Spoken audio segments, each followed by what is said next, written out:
Groucho Marx. Groucho was born Julius Henry Marx on October 2, 1890 in New York. He was the third of the 5 surviving sons of Sam and Minnie Marx. He was the first of the brothers to start a stage career. At the age of 15, he was in an act called the Leroy Trio. Other acts followed, but none of them were a great success. Twice the other members of the act disappeared overnight and left him penniless in a town far away from home. When his brothers came on stage, he finally had a success with the musical comedy titled I'll Say She Is. It was at one of the performances of this show that Groucho got his painted mustache. He arrived late at the theater and used grease paint to create a mustache. He found this so much easier than a glued-on mustache that he insisted on using this technique from then on. I'll Say She Is was followed by 2 more Broadway hits, The Coconuts and Animal Crackers, the latter of which has the character of Captain Spaulding, which remained, along with the song Hooray for Captain Spaulding, a trademark for Groucho for the rest of his life. The Coconuts and Animal Crackers were also the first movies made by the Marx Brothers and were filmed in New York. The remaining Marx Brothers movies were made in Hollywood. In the latter years of the Marx Brothers movie career, Groucho began working on radio. He hosted several programs and was a guest on many shows. His biggest success was the comedy quiz show You Bet Your Life, which started in 1947.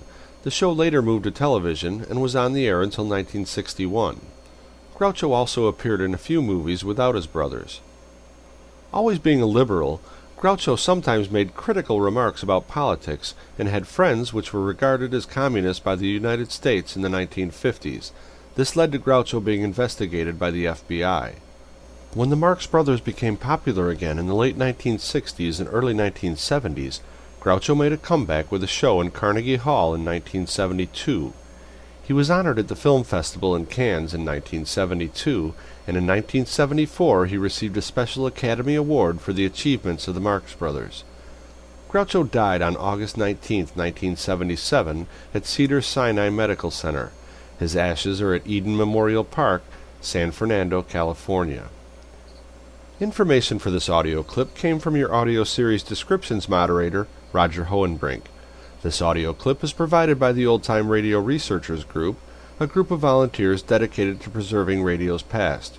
If you are interested in assisting to preserve radio's golden past so that future generations might also enjoy it, we urge you to look into membership in the Old Time Radio Researchers Group. Visit our home on the web at www.otterprojectonline.info. I'm your announcer, Doug Hopkinson.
Thank you. It's nice to be wanted. I must tell you, for the people in the back, it's Dick Cavett up here. I can't believe that I'm here tonight. It's not Carnegie Hall that gets to me, but I can't believe that I know Groucho Marx and that he asked me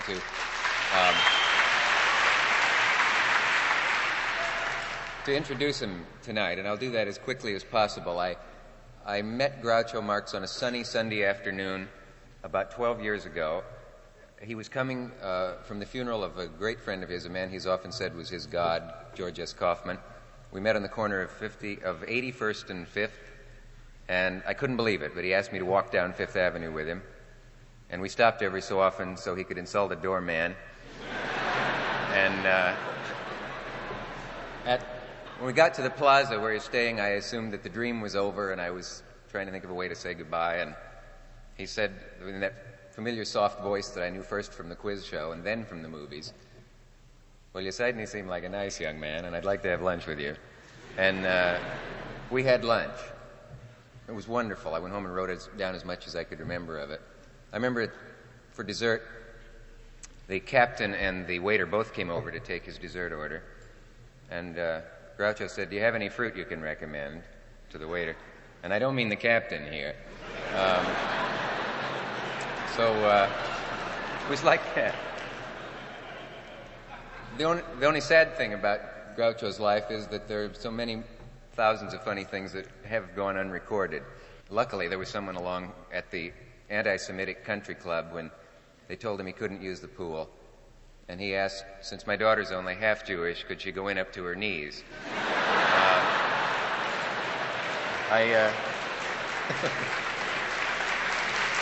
I would...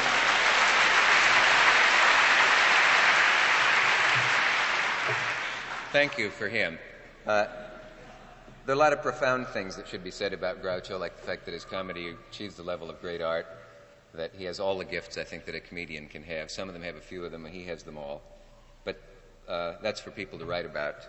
I was asked to mention one thing. Please don't take any flash pictures. It makes Groucho dizzy, and he could, it's true, he could fall. And he wanted me to mention that, and I said, how can I say that and not alarm the audience? And he said, easy, tell them I'll drop dead if they do. So he's serious, but not when you want him to. Anyway, to get quickly to the part of the evening that you came and paid for, I would first like to introduce a few people that should be mentioned now. Among them, Rufus T. Firefly, J. Cheever Loophole, J. Cheever Loophole, so hold the applause till the end, please. Dr. Hugo Z. Hackenbush, Otis B. Driftwood, and Captain Jeffrey Spaulding, the one, the only, Groucho.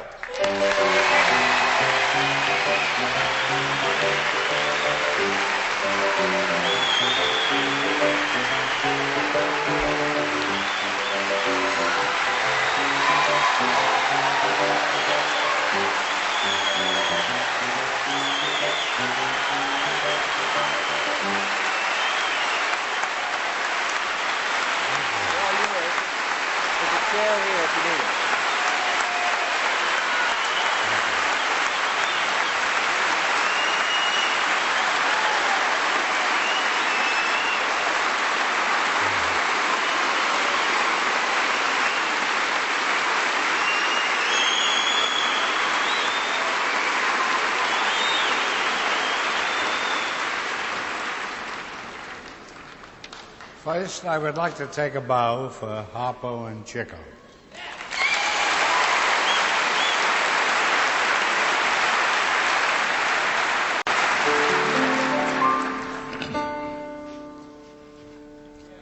Hello, I must be going.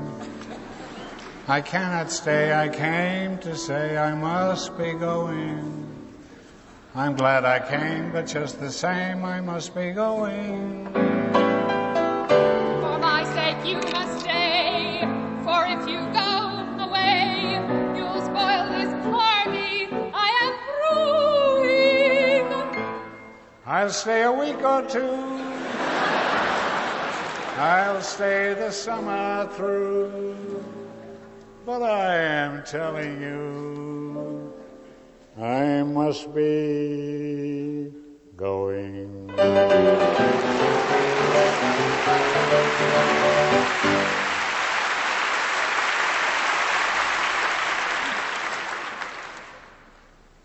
I understand that some time ago Jack Benny played the violin here at Carnegie Hall.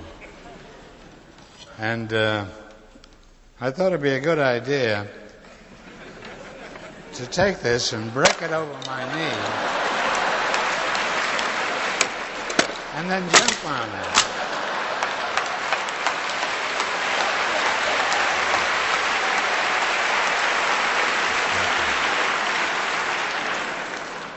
I've had quite enough of Jack Benny. And so is the violin. Well, let's get down to cases. How I got started in show business.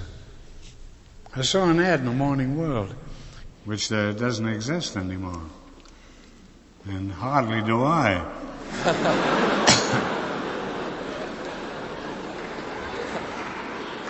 The ad said, boy wanted to sing.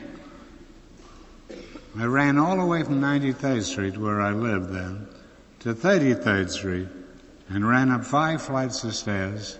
I knocked on the door, and a man came to the door wearing a woman's outfit. Not entirely, just lipstick.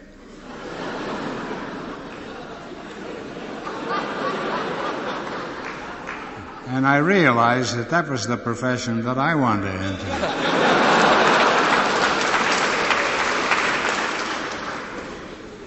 I better start talking about my family first, I guess. There's quite a group of them. Can you hear me out there? You're not missing anything.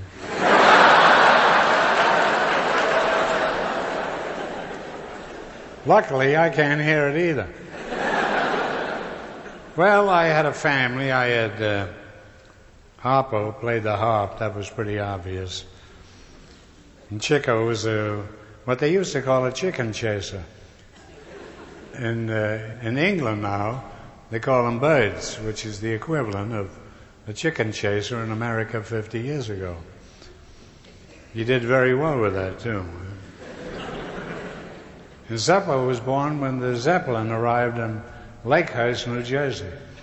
He had nothing to do with the arrival. My other brother, Gummo, it's not his real name. His real name was Milton. It seemed like such a silly name. And we used to call him Gumshoes because somebody had given him a pair of rubbers. In a nice way, I mean.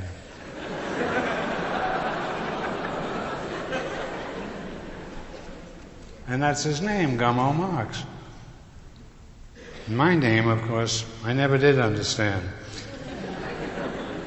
I had an uncle named Julius. He was well over 4 feet.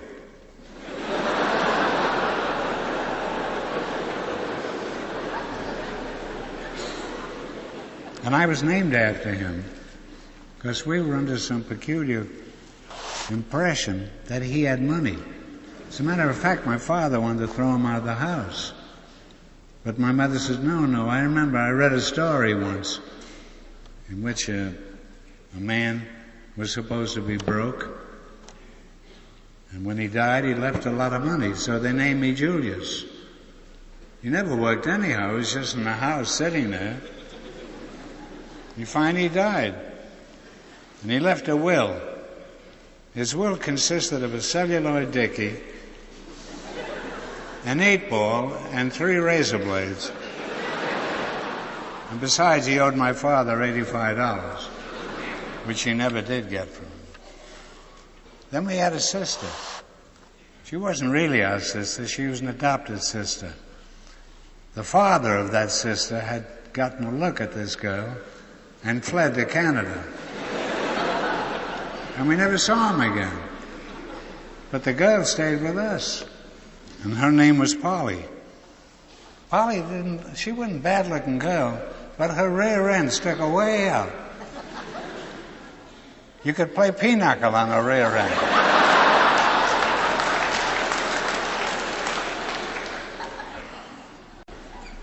And Chico was the gambler of the family. He pawned everything. My father was a tailor, and a very bad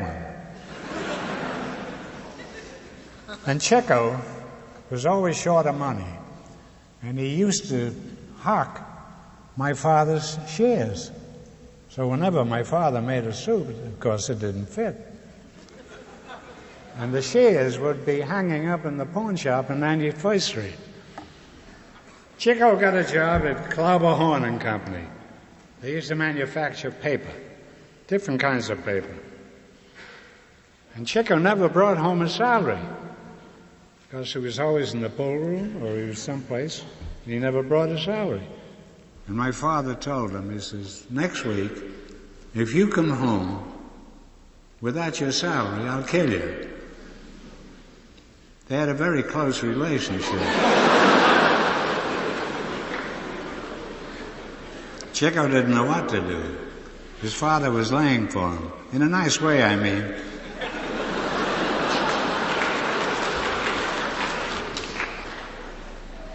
And Chico entered apprehensively. And there was my father waiting for him.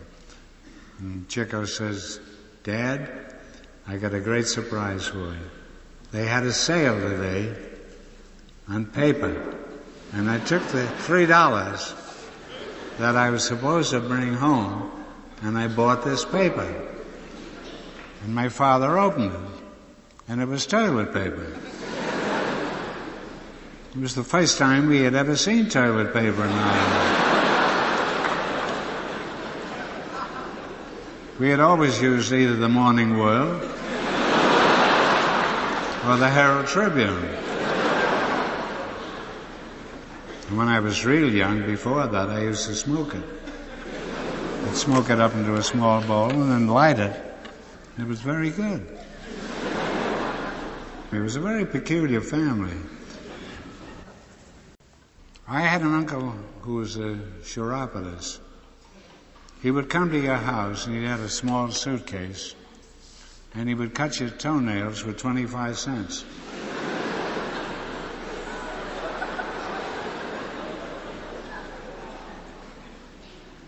Then he got a job. Because there's not much money in cutting toenails for 25 cents. And it was cold, it was winter. So he got a job setting fire to hotels in the Catskills.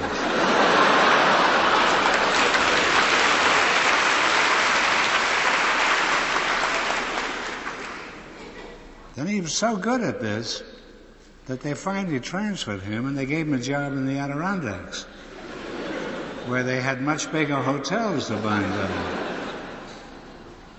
He finally wound up in Sing Sing. Marvin Hamlisch. That must be you, huh? Oh, this is Marvin Hamlisch.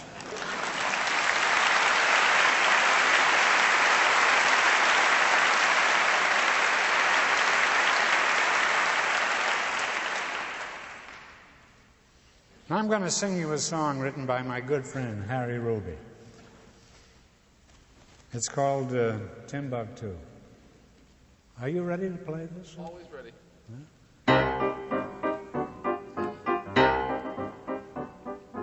Long ago in old New Amsterdam, there lived a cousin of the Duke of Buckingham. His friends knew Buckingham to be a sport, so they cut their ham and called him Buck for short. One day Buck met a little cluck and he whispered, Ducky dear, in accents loud and clear, please marry me, my dear. She replied, I will be your bride, but there must be no delay. So they were buckled up that day. Soon they had a little bucks to know how fast they grew. There was 1 buck, 2 bucks, 3 bucks, 4 bucks, no one knows how many more bucks. Mrs. Buck would play the ukulele every morning till 2. And while old man Buck was singing, all the little bucks were bucking, ringing. When they had eggs for breakfast, Buck was out of luck. Each buck would eat a dozen eggs, and a dozen cost a buck. The landlord came to raise Buck's rent, but he couldn't raise a sou. So he backed up and mowed a truck, and he said goodbye, said good luck, and he said good luck, he said goodbye, and he to Timbuktu.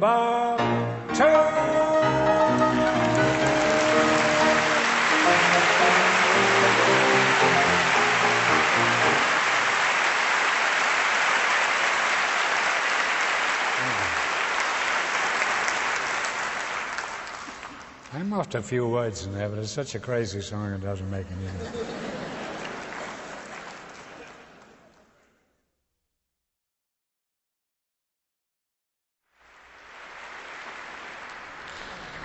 I used to live in a street called 93rd Street, and there was a girl there that I was stuck on.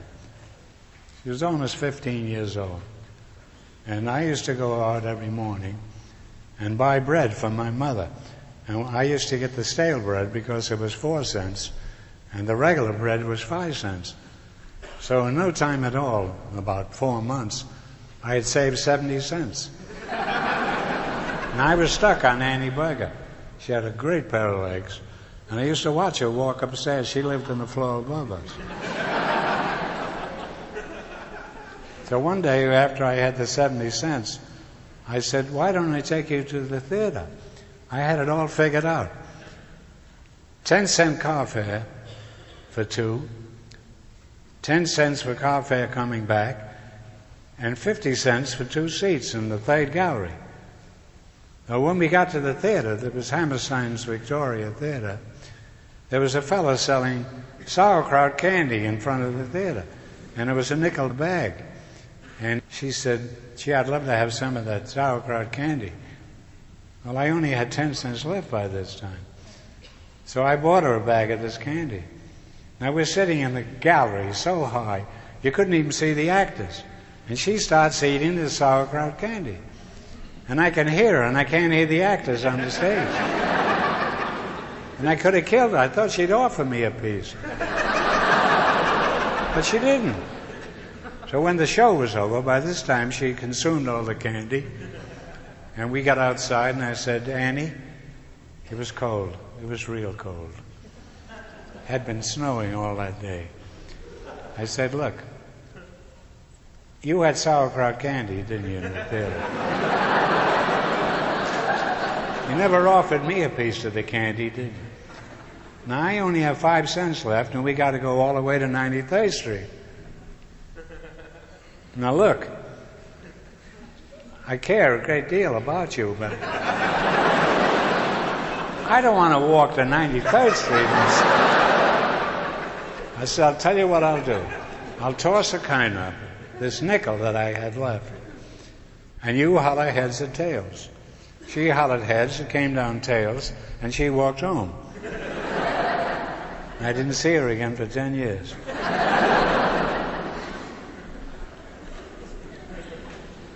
Soon we were in vaudeville, and I was a German comedian with a spade beard.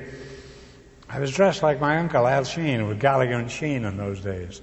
That was my mother's brother. I don't know if you remember him, but he used to sing, "Oh, Mr. Gallagher, oh, Mr. Gallagher, what's on your mind this morning, Mr. Sheen?" So I became a German comedian. And we were playing in Shays, Toronto, when the Lusitania was sunk in the First World War. I was supposed to sing a song, a German song. I was afraid if I did, they were going to kill me, that audience. I'm going to sing the song for you now.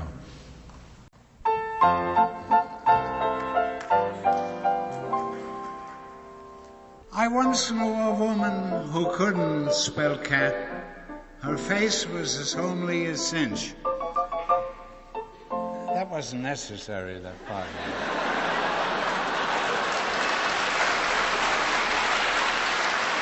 Should I try it again? Let's keep it on a high basis. Oh. Can I try again? Can I get another crack at it? Okay. Thank you. I once knew a woman who couldn't spell cat. Her face was as homely as cinch. In winter she always wore last summer's hat, and a size 11 shoe was a pinch. When she played piano, strong men would faint, and weak men would cry out in grief. And as for her singing, well, it made you feel that it wasn't so tough to be deaf. But with all these things that the people would say, her voice and her looks couldn't drive them away. 'Cause, how that woman could cook. Her bread was like angel fool's cake. She could take soup meat and give it one look, and right away it was porterhouse steak. Her pfannkuchen, what a beautiful dream. Her tripe was like peaches and cream, and with the table between us, she looked exactly like Venus. Oh, God, how that woman could cook.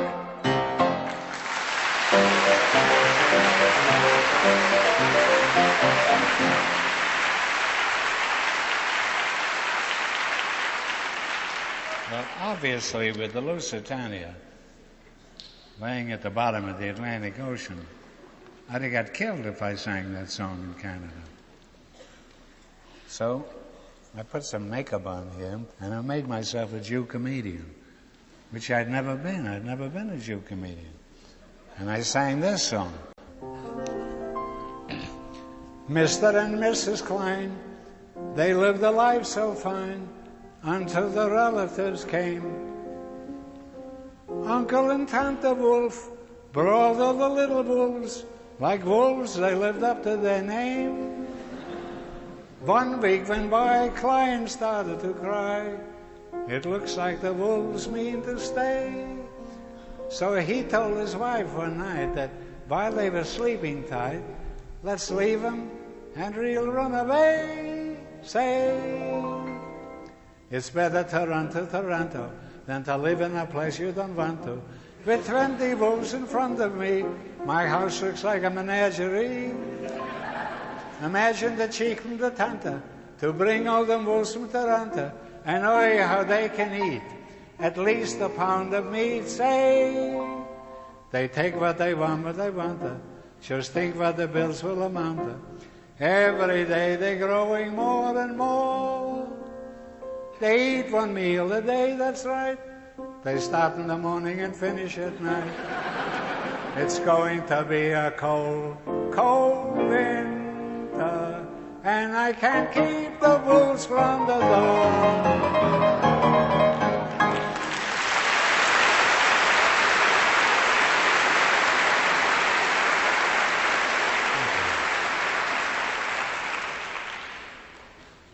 When I was over in London some years ago, I did a quiz show over there for a while. It wasn't too successful, but the American ambassador, he liked me because I used to be funny and crack jokes.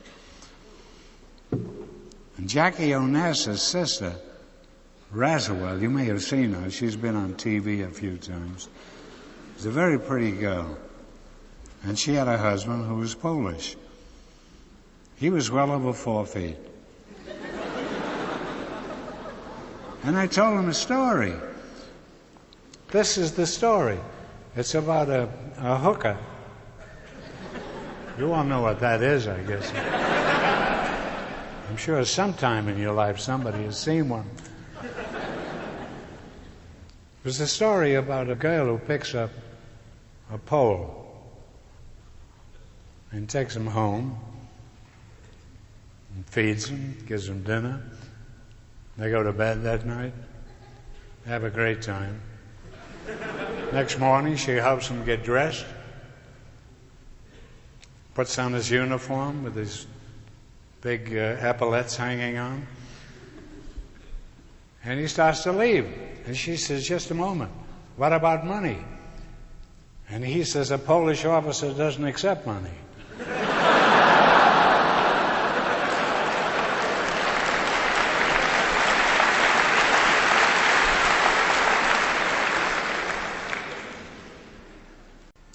If you remember the Second World War,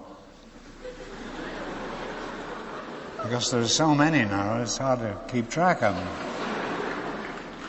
Well, during the Second World War,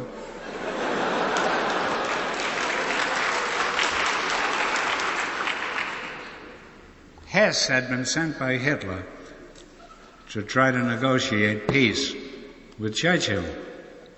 Churchill at that time was in the projection room at 10 Downing Street running monkey business.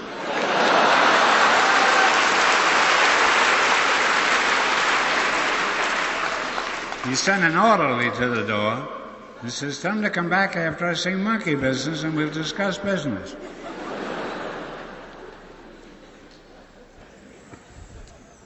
One night at the embassy, Winston Churchill's daughter, Mary, was my dinner partner. And when the butler passed around the cigars, he said, "Take one for me." I said, "What? What do you want a cigar for? You don't smoke cigars, do you?" She says, "No, my father does, Winston. And we play a little game." I said, "What kind of a game?" "I take a cigar, and he takes a cigar, and then he bets me £1, I think was around $2.50. And we bet who can hold the ash on the cigar the longest." At this time, he was running the British government.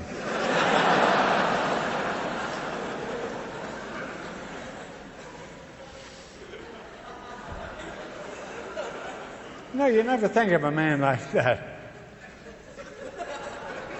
trying to win $2 from his daughter.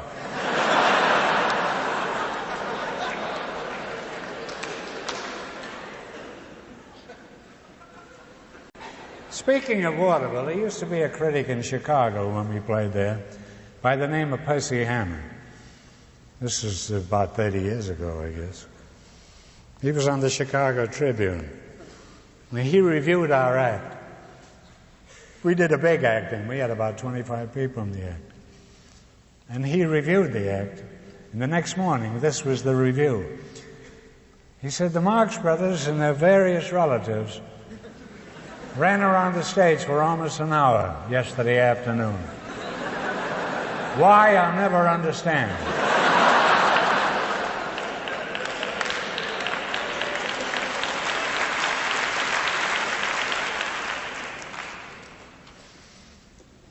He was a tough guy. During the Second World War, years later, the Chicago Tribune correspondent had died. And they had to get a new guy to go over and cover the war. And they had a big meeting one day. They had Ring Lardner there. And they had the whole staff of the Chicago Tribune. And somebody suggested sending Percy Hammond over, this critic who had reviewed our act. And Ring Lardner says, no, you can't do that. Suppose he doesn't like the war.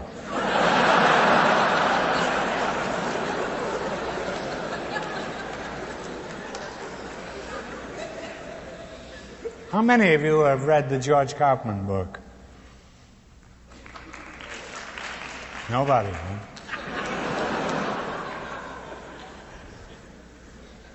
He was a close friend of mine. He was a hell of a playwright. And he was also a show doctor. And I remember one of the Bloomingdale department store family was producing a show and opening it in Philadelphia. And they invited George Kaufman to come down there and see the show because it needed a little help. And Kaufman went down and sat in the second or third row. And when the show was over, the fellow from the Bloomingdales, he came down the audience and he said to George, he said, "How about the show? How'd you like it?" And Kaufman said, "Tell you what you do. Close the show and keep the store open at nights."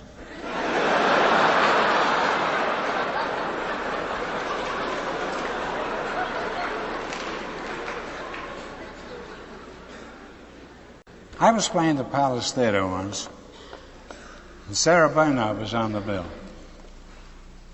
She was one of the first great stars to play the Palace. She insisted on getting $1,000 in cash before she appeared. She was old at this time, but they wanted her at the Palace just the same. She used to do some scene where she used to lie in a coffin and play a dramatic scene. Oh, she was alive.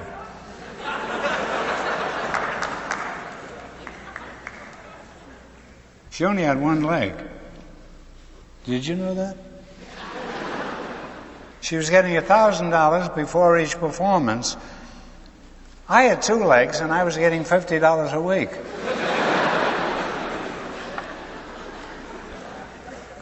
Once we were on the bill with Fanny Bryce. I'm sure a lot of you remember Fanny Bryce.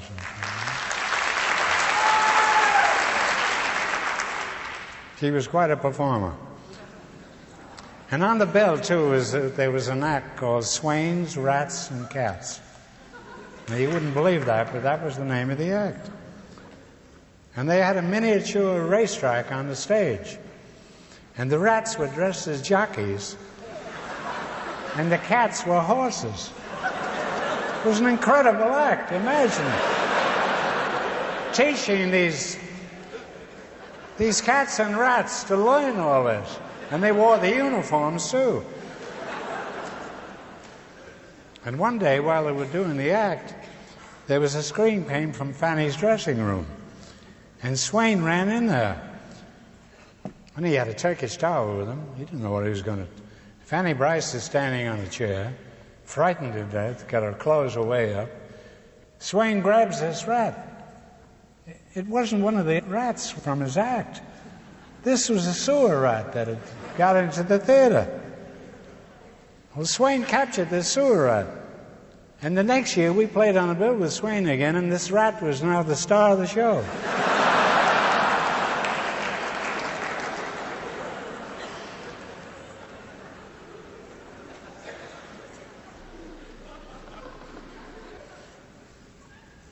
When we did Animal Crackers, we needed 2 minutes for a change, a scenery change.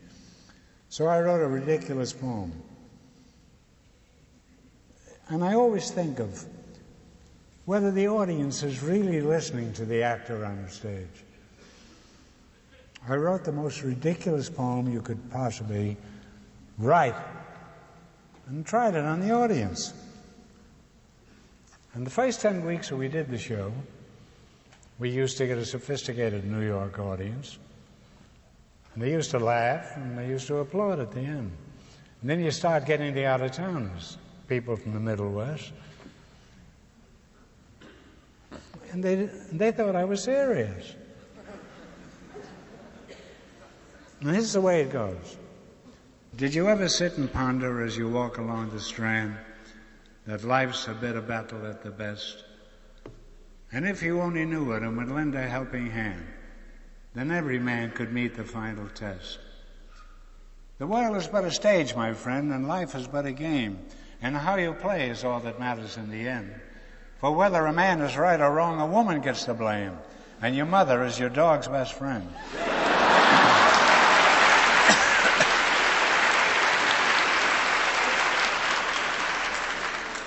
Then up came Mighty Casey and strode up to the bat. And Sheridan was 50 miles away. For it takes a heap of loving to make a home like that, on the road to where the flying fishes play. Then I used to take a chair, which the vaudeville actors used to do in those days, and I would start walking off the stage. And the last line would be, so be a real life Polyarch and laugh, clown, laugh.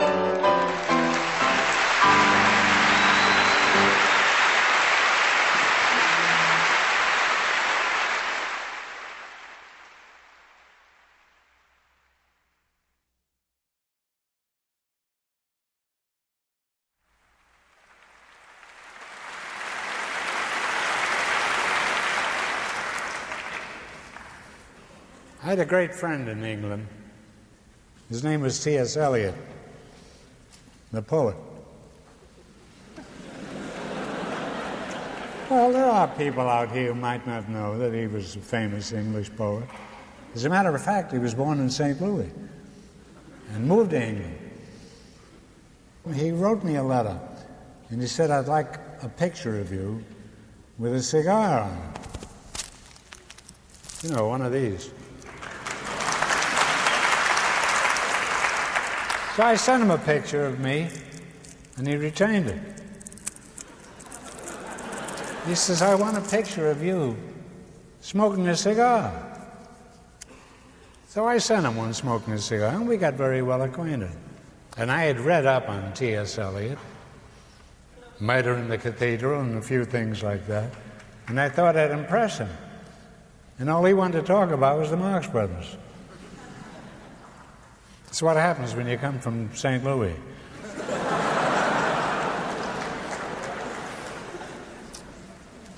Well, he was a wonderful man. He was a great friend of mine. But eventually, he died. They had a great memorial, and Mrs. Eliot had asked me to go on the stage and say a few words about her late husband. So I went in around 4 o'clock in the afternoon, and the stage door was locked, and I went through the front of the theater, and I walked down the aisle. And it was Stygian darkness there, and I couldn't see anything. I don't see too well anyhow. Is there anybody out front? At any rate, I finally felt my way down to the front row. And I sat down. And I'm now sitting on, I can't think of his name. It'll come to me in a couple of hours.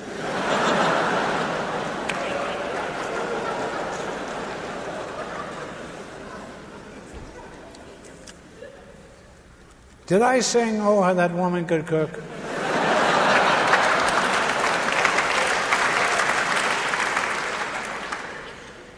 No, it was true. I was sitting on Kenneth Tynan's lap. It was dark. So he says, take the next seat. So I took the next seat, and I'm now sitting on Laurence Olivier's lap.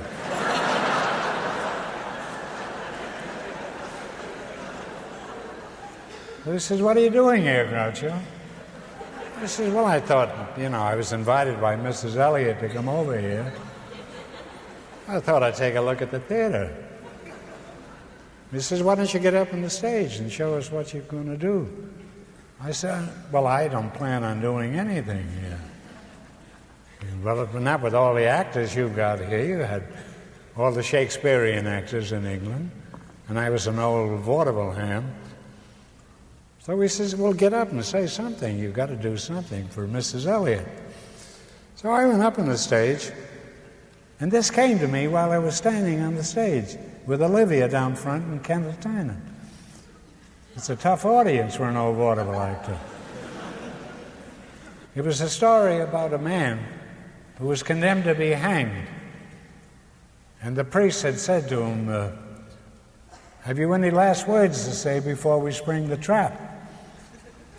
And the man says, yes. He says, I don't think this damn thing is safe.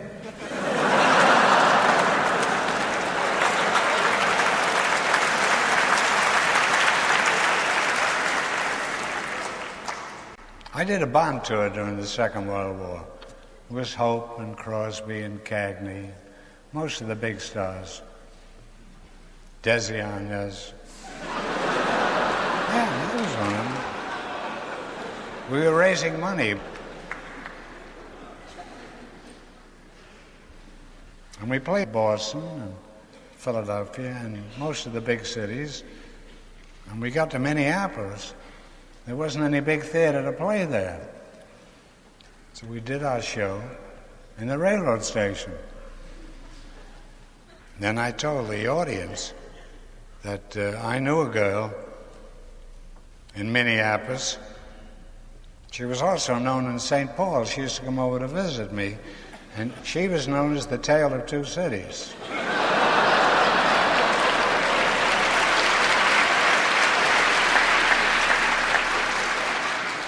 I didn't sell any more bonds, but they didn't allow me to appear anymore.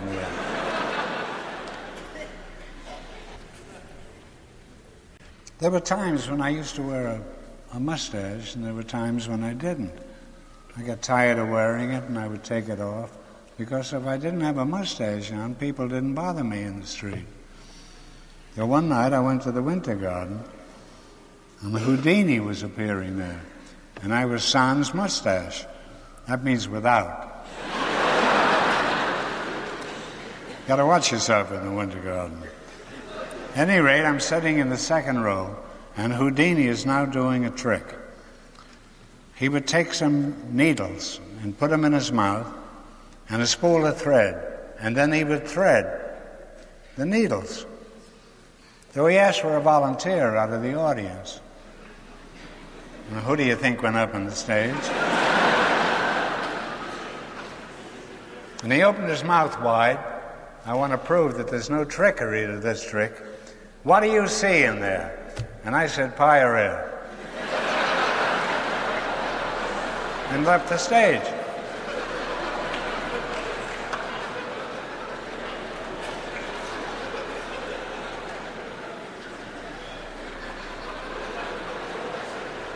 You know, Billy Lynn wrote our first real Broadway play. It was Coconuts. Yeah.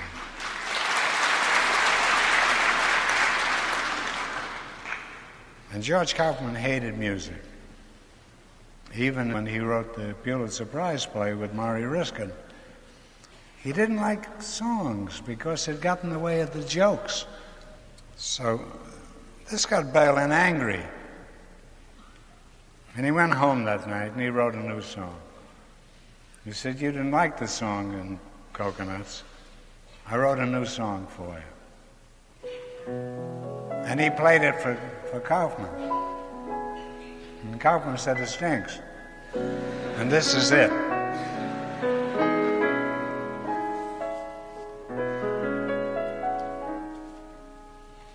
Sing it, you fool. Let's hear it.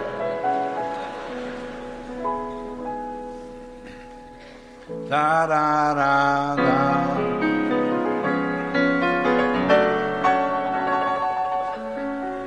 Not for just a day, not for just a year, not for just a week or something, but always.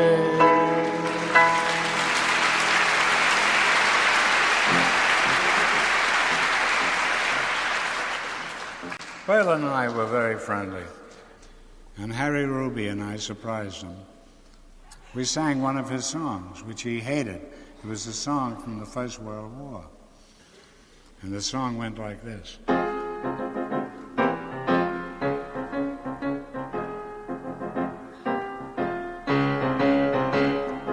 Down below, down below, sat the devil talking to his son, who wanted to go up above,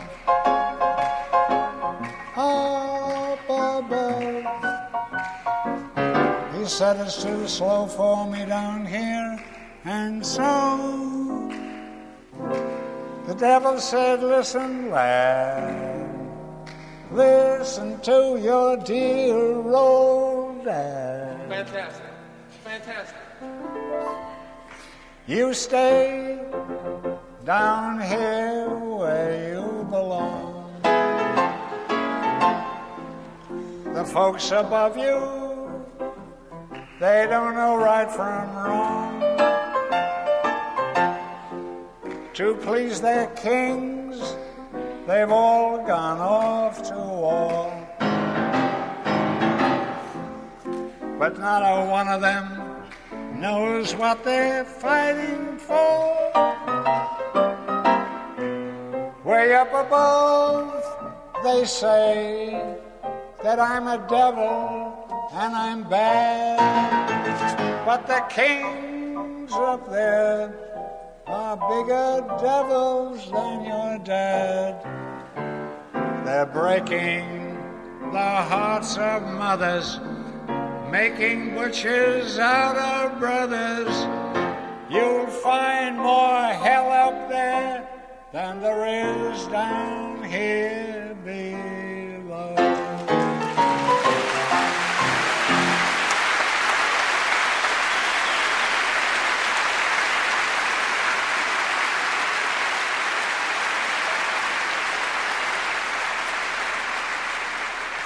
was sitting at a table, Ruby was at the piano, and Berlin called me over. He says, if you ever have an urge to sing that song again, if you'll get in touch with me, I'll give you $100 not to sing it. But I still sing it. Because I think it has 4 wonderful lines in there. And it applies today just as much as it did 40 years ago. They're breaking. Have you got a key you're not using? They're breaking the hearts of mothers. They're making butchers out of brothers. You'll find more hell up there than there is down here below.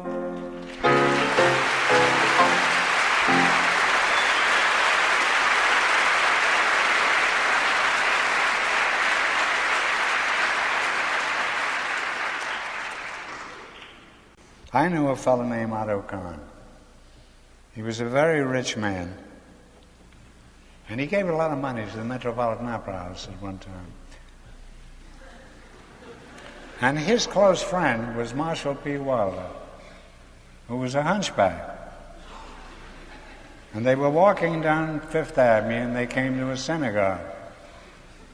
And Kahn turned to Wilder, and he said, Marshall, you know I used to be a Jew. Marshall said, really? I used to be a hunchback.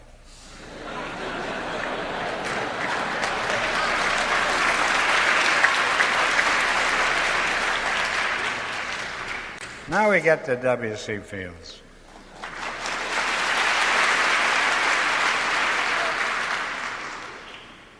He was a friend of mine.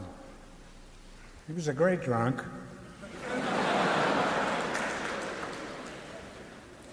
And if they'd have had marijuana in those days, I'm sure he'd have been using it. And he lived in San Fernando Valley. And he always carried a BB gun. And he sat in the bushes, and when the tourists would go past, he would shoot at them. One day he allowed me in his house. And he had a ladder there, and it led up to an attic. And in this attic, he had $50,000 worth of whiskey, unopened cases of whiskey. And I said to him, Bill, what do you get that booze there for? We haven't had prohibition in 25 years. He says, it may come back.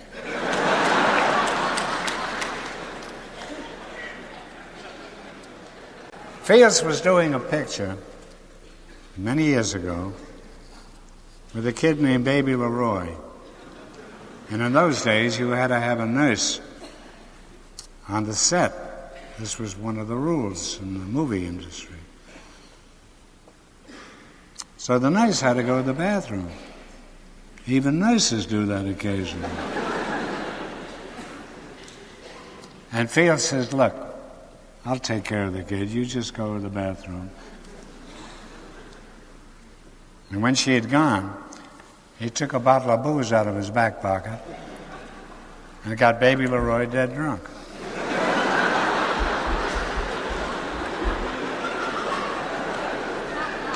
And they had to close the show for the movie for 3 days until he sobered up. There used to be a girl, an actress in Hollywood. She was an actress, a very pretty one, too. And she always wore an anklet. And she had to have it around here. And on this anklet, it said, Heavens Above.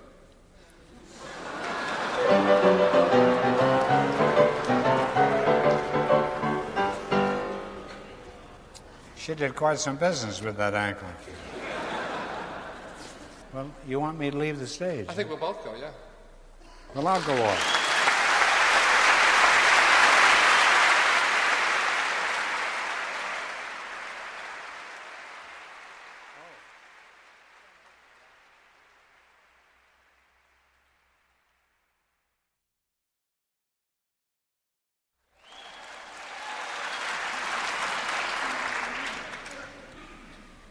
years ago, there were many songs written about mothers. You know, like Mammy and Island Must Be Heaven. Mom, they're making eyes at me, my mother's eyes. But nobody ever wrote any song about fathers. Father was the town schlemiel in almost every place. He was nothing. Mother was the boss. I think there were two songs that I remember. Pop Goes the Weasel.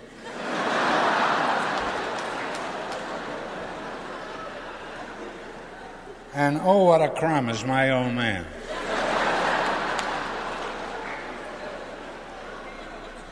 And I remember one more song. It was called Everybody Works But Father. He sits around all day, feet in front of the fireplace, smoking his pipe of clay. Mother takes in washing, so does Sister Ann. Everybody works in our house but my old man. That was a big hit, that song. And they even sang it in Europe, in Germany. Alles schafft aber nicht Vater, geht den ganzen Tag herum und raucht die verdammte Pfeife. Das alles geht drüber und drum. Und Mutter nimmt den Washing und auch tut Schwester an. Alle arbeiten in unser Platz, aber nicht der alte Mann.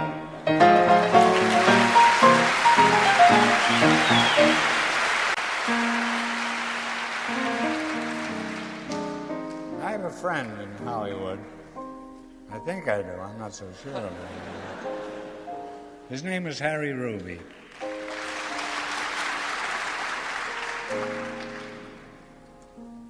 And he wrote a lot of songs that I have sung over the years.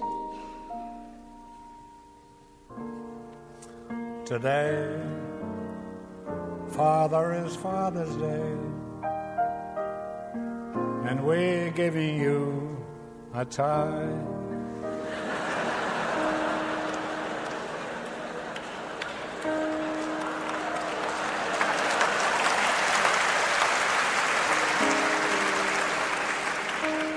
It's not much, you know. It is just our way of showing you we think you're a regular guy. You say that it was nice of us to bother, but it really was a pleasure to fuss. For according to our mother, you're our father, and that's good enough for us. Yes, that's good enough for us.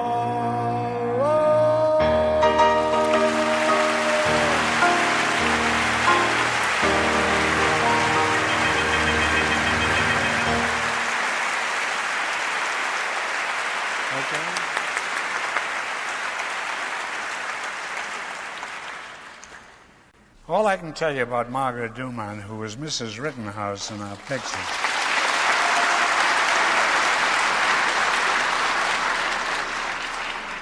We did a picture, it was a war picture.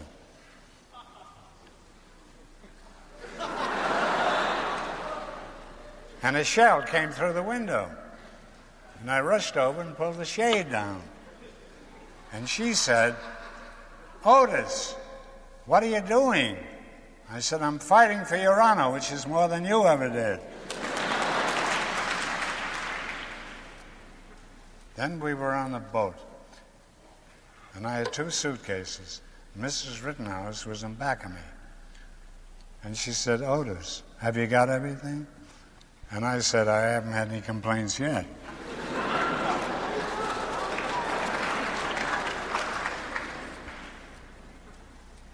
I was in a building called the Thalberg Building. It was a building that was built to honor Irving Thalberg, who was our producer at MGM. And a woman backed into the elevator. And this woman was wearing a hat. I have nothing to do, I'm bored. So I take the back of the hat and I push it up. And I turn around, it's Greta Garbo, the biggest star in all of show business. I didn't know what to say. And finally I said, I'm terribly sorry, but I thought you were a fellow I knew from Kansas City.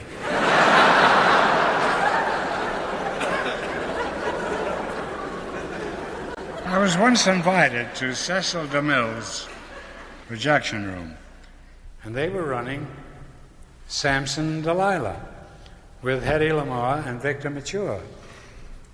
I'm sure many of you had seen that picture sometime or other. So and Cecil DeMille came up to me when the picture was over, and he said, how did you like the picture? I said, it'll be a failure. And he said, why? Why will it be a failure? Well, because you got the characters wrong. Victor Mature has much bigger knockers than Hedy Lamarr. And they never asked me at the Paramount again.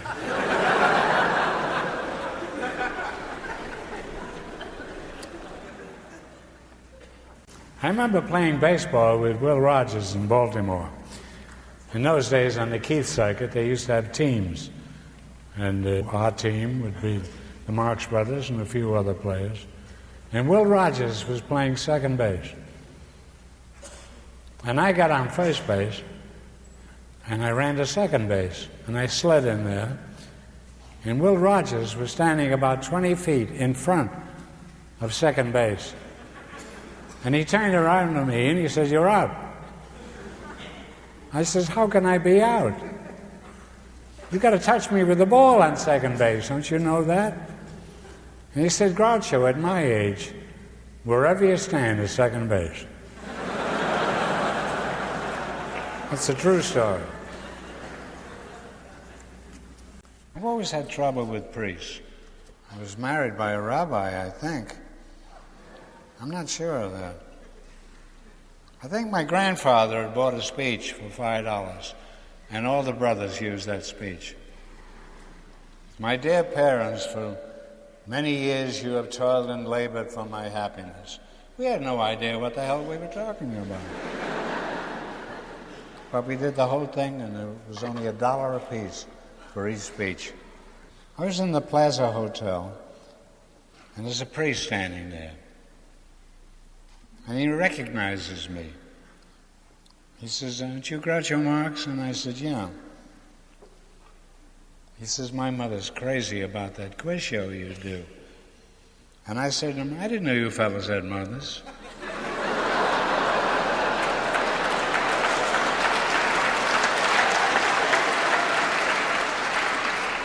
And I continued, I said, I always thought it was Immaculate Conception. Then I was in Montreal. I made a quick exit out of the elevator. I was in Montreal, and a priest comes up to me, puts out his hand. He says, I want to thank you for all the joy you've put into this world. And I shook his hand, and I said, and I want to thank you for all the joy you've taken out of this world.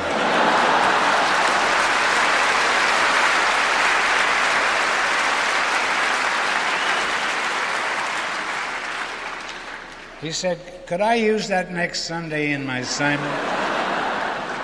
I said, yes, you can, but you'll have to pay the William Morris office 10%.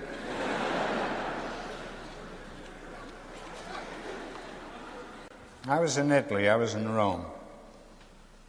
Wonderful city.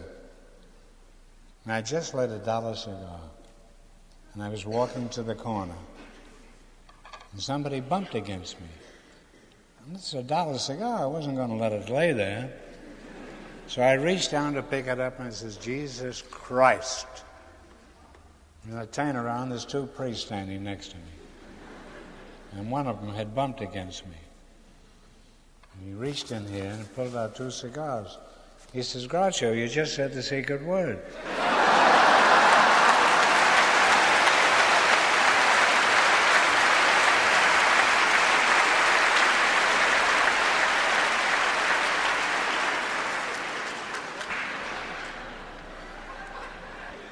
I think we ought to sing Show Me a Rose.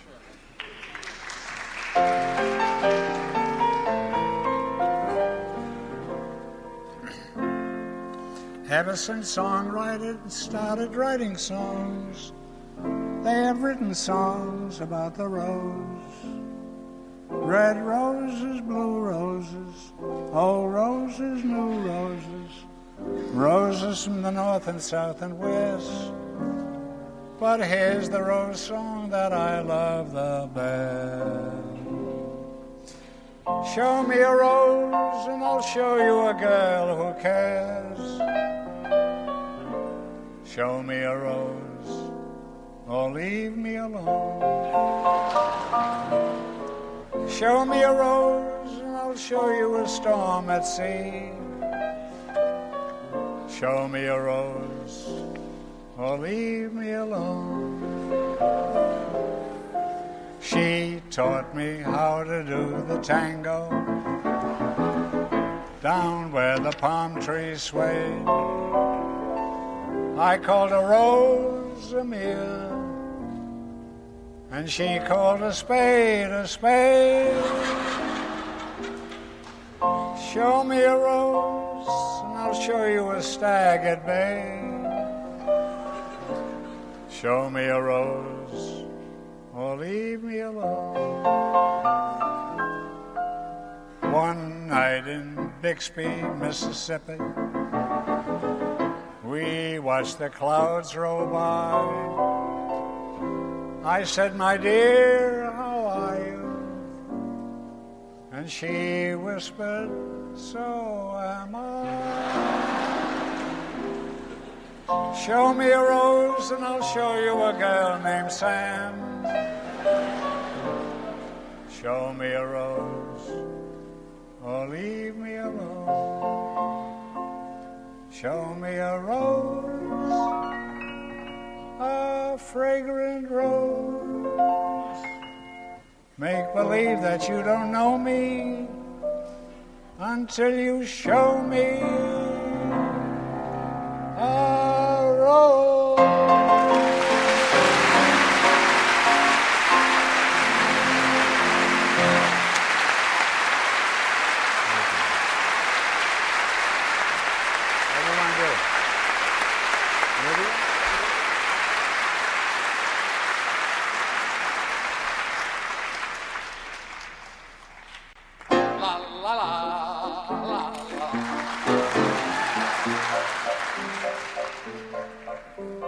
Lydia, oh Lydia, say have you met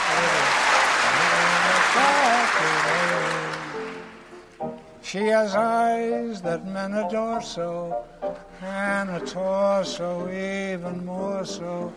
Lydia, oh Lydia, that encyclopedia. Lydia, the queen of tattoo. On her back is the Battle of Waterloo. Beside it, the wreck of the Hesperus, too. And proudly above waves the red, white, and blue. You can learn a lot from Lydia. La, la, la, la, la, la, la, la, la. When a robe is unfurled, she will show you the world. If you'll step up and tell her where. For a dime you can see Kankakee or Paris or Washington crossing the Delaware. La la la la. Oh Lydia, say have you met Lydia? Lydia the tattooed lady. When her muscles start relaxing, up the hill comes Andrew Jackson. That encyclopedia, Lydia the queen of tattoo.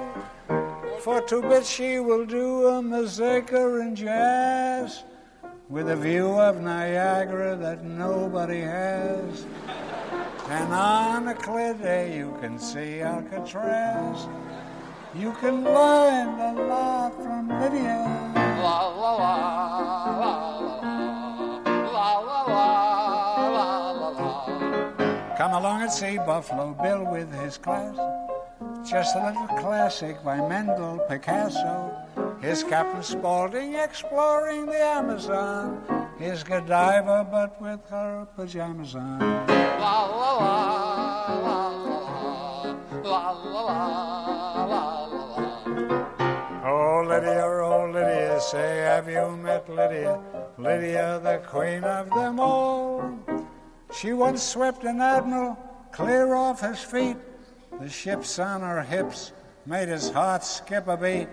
And now the old boy's in command of the fleet. For he went and married Lydia. I said Lydia. He said Lydia. I said Lydia. He said Lydia. Olé!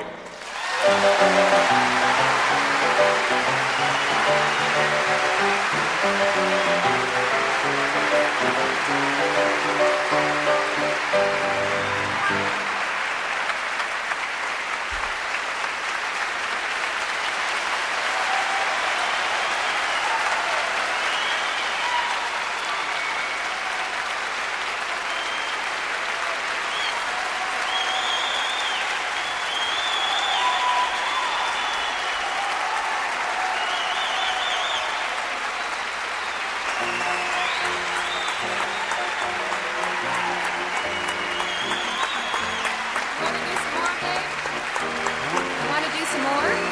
Some more what? We haven't done anything else.